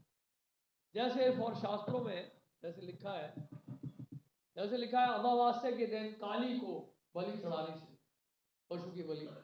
जो ग्रॉस मीट ईटर्स हैं, जो मीट छोड़ ही नहीं पाते हैं, तो हमारे शास्त्रों में उस तरह का प्रोविजन है, लेकिन वो भी कलयुग में नहीं, अन्य युगों में था।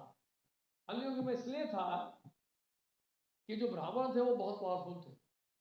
जो वृद्ध पशु होते थे उनको मंत्र शक्ति के द्वारा नया शरीर देते थे, यानी कि वो वृद्ध पशु जो है उसको बलि चढ़ाएंगे और वृद्ध पशु जो है उसी समय उसको यंग बॉडी मिल जाए। तो मंत्रों में तब पावर था, ब्राह्मणों के मंत्रों का उच्चारण तब पावर था। कलयुग में ऐसे ब्राह्मण है नहीं, उल्टा नुकसान ही होगा। इसलिए इस तरह का क्या कहते हैं बलि चढ़ाना वर्जित है। तो ये क्यों होता था, फिर भी ये होता क्यों था, ये प्रोविजन क्यों था, क्यों? उसका रीजन ये है जो मीट ईटर्स है वो तो कहीं ना कहीं जाके मीट खाएंगे। अब वो तो पूरा मना कर दिया जाए तो छुप के खाएंगे। तो इसलिए क्या किया जाता है, रेगुलेट किया जाता है। आज जैसे कोई मंदिर में आ रहा मान लीजिए चेन स्मोकर है और मैं उसको देख के बोलूँ वो भी जाओ ध्यान लगाओ भगवान के चरणों में, भगवान के सामने कीर्तन करो, सुंदर दर्शन करो भगवान का, और आज से आप सिगरेट पीना बंद कर दो, नहीं तो घर से घुसना मत। मंदिर के अंदर घुसना है, एक भी सिगरेट नहीं पी सकते आप। No chain smoking, no smoking, अंदर भी नहीं बाहर भी नहीं। और ये सोचेगा सर आएगा ही नहीं। लेकिन अगर हम उसको ये कहें देखो यार चेन स्मोकिंग करो, तुम्हारे फेफड़े खराब हो जाओगे, उसमें कैंसर हो जाएगा, कुछ हो जाएगा, मर जाओगे तुम। मरने से पहले अपने आप को मार रहे हो, नहीं अंदर आग लगा रहे हो अपने शरीर के अंदर। वो दाह संस्कार तो बाद में होना है, अभी से तुमका संस्कार कर रहे हो अपने सिगरेट पी के। तो इसलिए अगर आप पूरा बंद नहीं कर सकते तो एक काम करो, कम से कम करो, 8-10 सिगरेट कम कर दो जब शुरू कर दो। तो उसके लिए शायद वो मान जाए, समझ रहे आप? तो इसी तरह से शास्त्रों में दिया है। तो उससे क्या होगा, वो आना जारी रखेगा, महामंत्र का जब शुरू कर देगा, और जब करते करते क्या होगा, आज 8-10 सिगरेट छोड़ा है, कल 20-25 सिगरेट छोड़ेगा, और अल्टीमेटली सिगरेट पीना ही बंद। कैसे बंद कर देगा? इस चैंटिंग के पावर से, हरिनाम के पावर से। आर्टिफिशियली नहीं छोड़ेगा वो, इस हरे कृष्ण महामंत्र के प्रभाव से, भगवान के पवित्र नामों की शक्ति से उसका वो सिगरेट छूट जाए। जैसे अमेरिका में यूपी से प्रभुपाद जी गए थे, तो प्रभुपाद को जप कराया, मंत्र का उच्चारण कराया, प्रसाद खिलाया, तो खूब कीर्तन कराया, और 1 साल के बाद सबने ड्रग्स छोड़ दी। तो ये तभी हो पाता है, मैं इसलिए कह रहा था कि जब तक आपको ऊंचे रस का आस्वादन ना हो जाए तब तक अभी फीका टेस्ट जो है नहीं छोड़ो। तो इस तरह से रेगुलेट करना पड़ता है। इसलिए भगवान गीता में बोल रहे हैं इस अध्याय में कि आप अपने आप को रेगुलेट करो। रेगुलेट करने का मतलब ये है कि अपने आप को आप डिसिप्लिन करो। बहुत अधिक मत खाओ, बहुत कम भी मत खाओ, बहुत ज्यादा भी मत सो, और बहुत कम भी मत सो। तो इसलिए ऐसा करने से क्या होगा, और भगवान गीता में कह रहे हैं कि अगर कोई कर पाता है, इस प्रकार कोई कर पाता है, one is able to regulate his eating, sleeping and recreation, one is moderate in eating, sleeping and recreation, he can mitigate all miseries of material life. भौतिक जीवन के हर प्रकार के क्लेशों से वो छुटकारा पा सकता है अगर अपने जीवन में वो क्या लाए, संतुलन लिया है।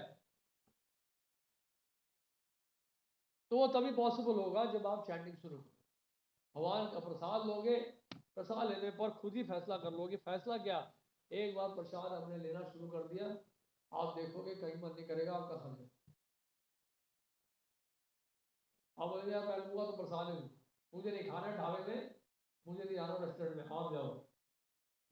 और वो देखोगे तो लगेगा जहर खाए, वो जहर है कि हम नहीं खाना वहाँ पे, हम खाएंगे तो प्रसाद ही पाएंगे बढ़िया से। और वो डट के पाएंगे, अच्छे से पाएंगे।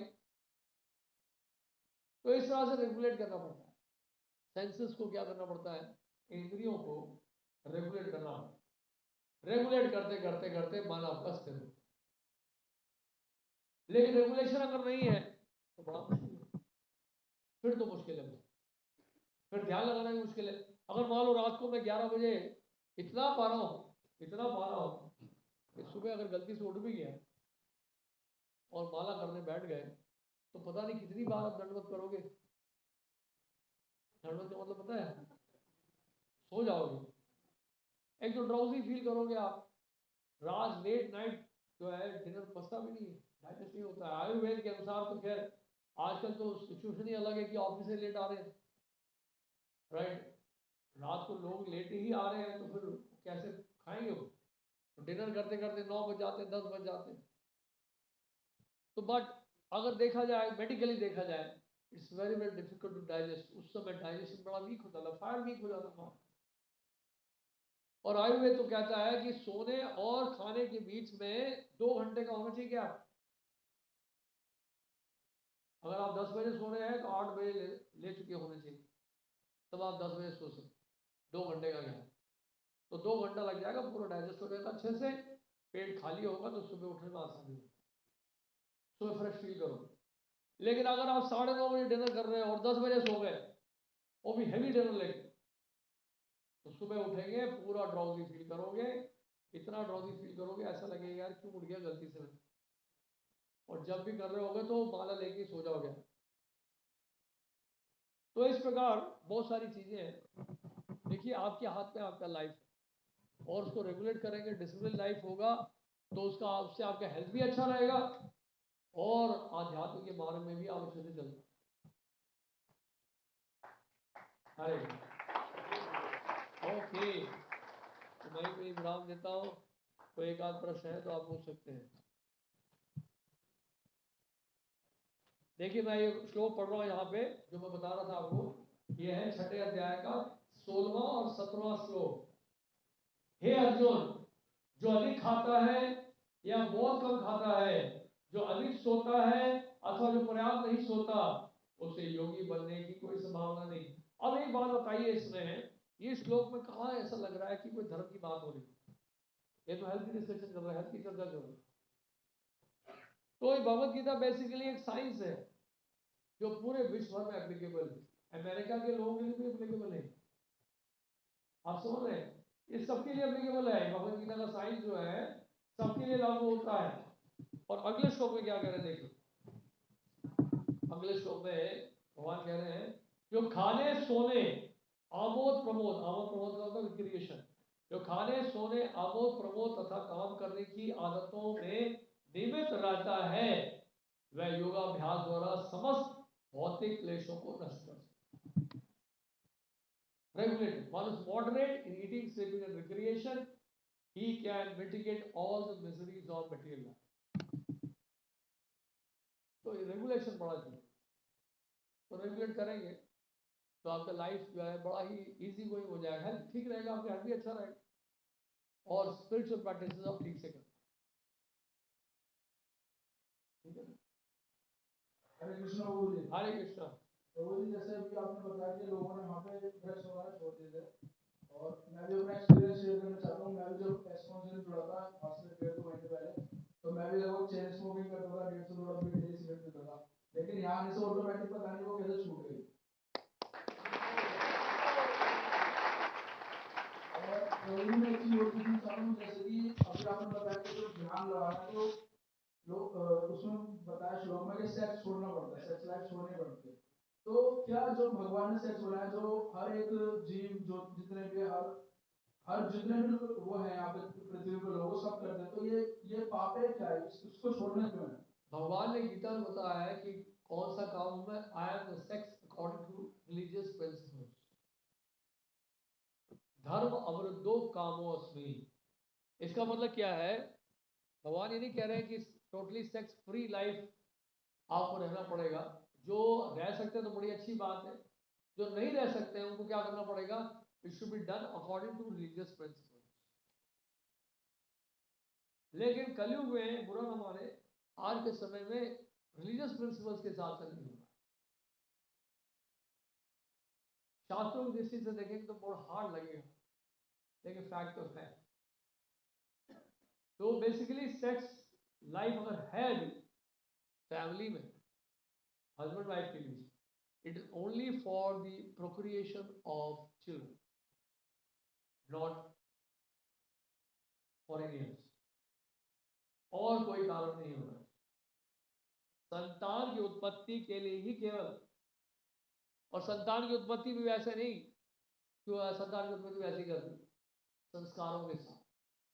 वैदिक शास्त्रों में कई प्रकार के संस्कार दिए गए, 10 प्रकार के संस्कार, जो कि आजकल हो नहीं रहे।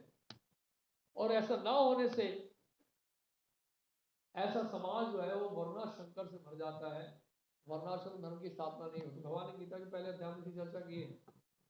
कल्चर्ड सिविलाइज सोसाइटी तब होता है तो उसमें संस्कार होते हैं, और पहला संस्कार जो है, जो विवाह से पहले होता है, विवाह की बात होता है, लेकिन संतान उत्पत्ति से पहले होता है, इट्स एन ओपन डिक्लेरेशन। इसको कहते हैं गर्भाधान संस्कार। गर्भाधान संस्कार का मतलब, now we are ready to produce child, संतान उत्पन्न करने वाले हैं, ये घोषणा होती है पहले से, उसके लिए संस्कार किए जाते हैं, यज्ञ किए जाते हैं, इसको कहते हैं गर्भाधान संस्कार। उसके बाद संतान जब हो जाती है, संतान होते कौन सा, जात संस्कार, और उसका नामकरण संस्कार, बहुत सारे संस्कार हैं हमारे शास्त्रों में। उपनयन संस्कार, मुंडन का भी संस्कार होता है, कई प्रकार के संस्कार होते हैं। वो संस्कार सब हो नहीं रहे हैं कलयुग में, अनफॉर्चुनेटली। प्रभु जी क्या सेक्स करना फिर पाप है? नहीं, मैंने बताया ना कि किस तरह से। वैसे अगर धर्म के नियमों के अनुसार नहीं है, if it is not according to religious principles, if it is according to religious principles, it is not a sin. तभी गृहस्थ आश्रम कहा जाता है। This is the difference between गृहमेधी and गृहस्थाश्रम। गृहस्थ आश्रम का मतलब है जहां पर आपने गुरु और कृष्ण का आश्रय दिया हुआ है, भगवान को केंद्र बिंदु बनाया हुआ है। इवन घर में भी, आपका घर में एक मंदिर है उसमें, तो उस समय पर्पस ये है कि जो बच्चे हैं, यानी संतान की उत्पत्ति के लिए ही केवल सेक्स होता है, और संतान अगर हो जाती है तो माता पिता की जिम्मेदारी है कि बचपन से उसको संस्कार दिया जाए। कौन से संस्कार? भक्ति से संबंधित, भक्ति से संबंधित संस्कार दिया जाए, जो भगवत गीता में दिए हैं, भागवत में दिए हैं। बचपन से ही बच्चों को संस्कार दिया जाए। कौमारम आश्रयेत प्राज्ञो धर्मान भागवताम यहा, प्रहलाद महाराज कह रहे हैं 5 साल की उम्र से ही भागवत धर्म की शिक्षा देनी चाहिए बच्चों को। बचपन के संस्कार जो है बहुत स्ट्रांग होते हैं, बहुत प्रबल होते हैं। कैसे होते हैं? जैसे पत्थर की लकीर।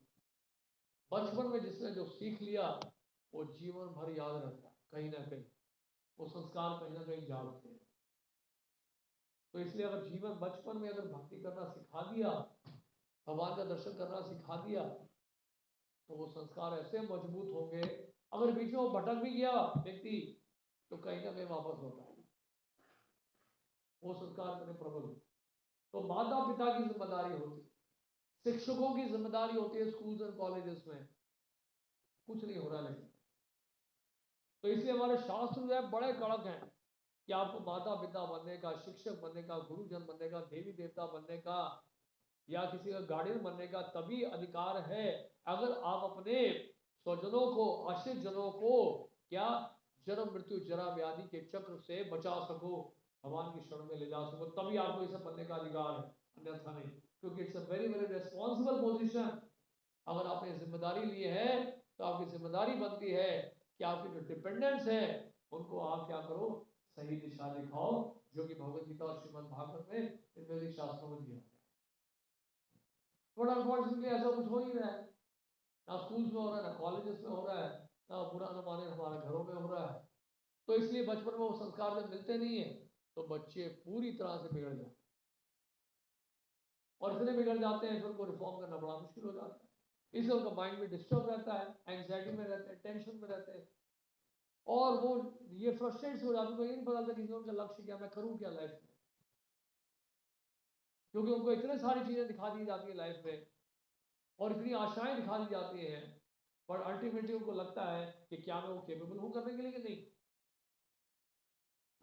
लेकिन संस्कार अगर मजबूत होंगे तो आप शास्त्रों के अनुसार चलोगे, और अगर आपको जीवन में बहुत प्राप्त भी हो गया तभी भगवान को धन्यवाद देंगे, नहीं भी प्राप्त हुआ तभी भगवान को धन्यवाद देंगे। यानी कि आपकी मनस्थिति अगर ठीक रही तो आपकी सुख शांति परिस्थितियों के ऊपर निर्भर नहीं रही।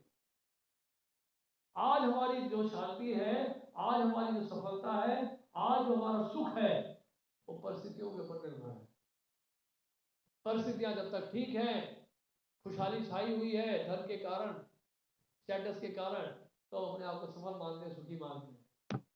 लेकिन जहां परिस्थितियां बिगड़ जाती हैं हम दुखी हो जाते हैं।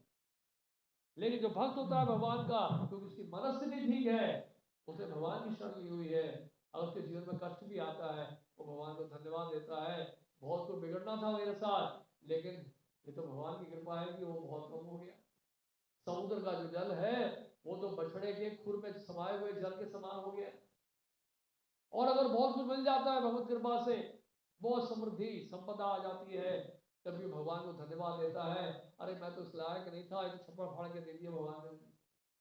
तो दोनों ही पोजीशन में, दोनों ही सिचुएशन में इस इक्विपॉइस सम भाव रहता है, इससे मनुष्य शांत रहता है, वो खुश रहता है, इज ऑलवेज हैप्पी।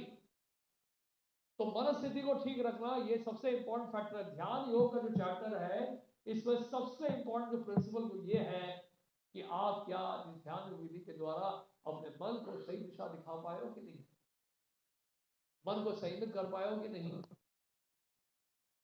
ये सबसे इंपॉर्टेंट है। ये संस्कार अगर ये चलो ठीक है, कलयुग में ऐसा हो गया, संस्कार कभी दिए नहीं गए, अब हम क्या करें, जो हो गया हो गया, अब आगे का बताइए आप।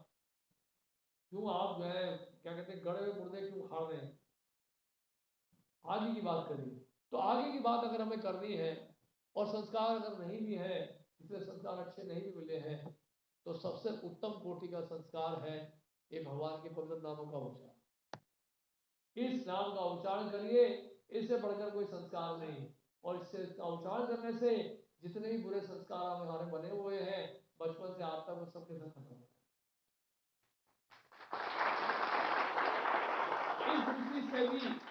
इस दृष्टि से भी कलयुग में जो है भक्ति का प्रयोग का जो प्रोसेस है वो इसलिए प्रैक्टिकल इसलिए भी है कि आप किसी भी अवस्था में इसको शुरू कर सकते। देर आए दुरुस्त आए, और बचपन में नहीं कर पाए, अभी तो कर रहे हैं, कम से कम युवा अवस्था में तो आ गए आप लोग। कई लोग तो वृद्ध हो चुके हैं, उनके लिए बड़ा मुश्किल होता है। एक वृद्ध व्यक्ति के लिए भगवत गीता को अपनाना बड़ा मुश्किल है। जानते हैं क्यों? क्योंकि बस जैसे कि जिस तरह से बैम्बू स्टिक देखा आपने, बांस की लकड़ी जब पुरानी हो जाती है, सूख जाती है, बेंड नहीं होती, सूखती है। बांस की लकड़ी जब हरी भरी होती है, रॉ होती है, यंग होती है, तो उसमें झूल सकते हैं, यू कैन स्विंग, उसके ऊपर झूल सकते हैं आप। लेकिन एक बार वही बांस की लकड़ी अगर सूख जाएगी, पुरानी हो जाएगी, उससे आप पंडाल तो बना सकते हैं, लेकिन वो बेंड नहीं होता है। आप समझ रहे? तो एक बार वृद्धावस्था पहुंच जाते हैं और हम बता भी दें प्रभु जी भगवत गीता पढ़िए आइए, वो तो हमें सब पता है, हमने भगवत गीता बहुत पढ़ी, हमें बहुत बताइए, हमारे बच्चे आएंगे उनको लगाइए, हम सब जानते, तो सुनने के लिए तैयार नहीं होते, क्योंकि इतना उन्होंने अपने अंदर लगा लिया, इंस्टॉल कर लिया है, अब उसमें किसी प्रकार का चेंज लाना बड़ा मुश्किल है। तो जो यंग एज में हो सकता है वो कभी नहीं हो सकता। तो आप लोग सही समय पर आए हैं, और बचपन में नहीं आए तो युवा अवस्था में आ गए हैं, तो अब जो है समय मत खराब करिएगा। ये जो है आपका गोल्डन पीरियड है, तो इससे क्या है, कम से कम आने वाले समय को आप सुरक्षित रखिए कि जो हो गया, गलती हो गई हमसे, हमने ठाकुर जी के सामने क्षमा मांग ली, कान पकड़ लिया, आगे से हम गलती कोई नहीं करेंगे। अब आप भगवत गीता की शिक्षाओं को अपने जीवन में उतारेंगे, अपने जीवन को सुधारेंगे, ये संकल्प लेके आगे बढ़े, और देखिए आपका मन शांत हो जाए। ठीक है ना? हरे कृष्ण। चलो, गोपाल की